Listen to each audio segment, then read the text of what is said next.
3 astuces pour dominer vos games sur Ramatra. Numéro 1, Cycle C Cooldown. Vous ne voulez pas utiliser le shield et la forme Nemesis en même temps. Vous utilisez un des deux cooldowns et vous attendez qu'ils se finissent avant d'utiliser l'autre, de telle sorte à ce que vous en ayez toujours un en réserve au cas où vous ayez besoin de push ou de vous défendre.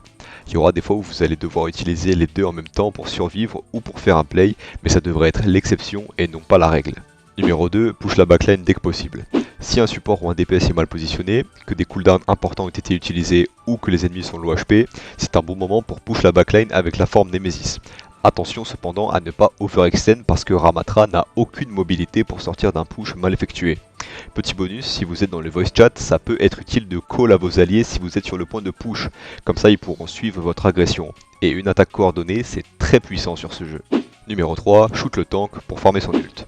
En tant que tank, c'est aussi votre rôle de tirer sur le tank ennemi pour créer de l'espace, car vous n'aurez pas toujours l'occasion de pouvoir push la backline ou de tuer un DPS isolé. Tirer sur le tank, c'est l'option de base quand il n'y a aucun autre play à faire. Ça permet de farmer l'ulti et d'aider votre team à prendre des angles. Dites-vous que plus vous mettez de pression sur le tank, plus vous allez forcer des erreurs et plus vous allez pouvoir faire des plays qui vont vous permettre de gagner la partie. Shoot le tank n'est clairement pas une mauvaise option et trop de joueurs font la confusion parce qu'ils ont entendu parler de target priority. Ce qui est mauvais, ce n'est pas de shoot le tank, mais c'est de ne shoot que le tank. Si vous avez aimé les conseils, n'hésitez pas à vous abonner, je stream tous les jours sur Twitch.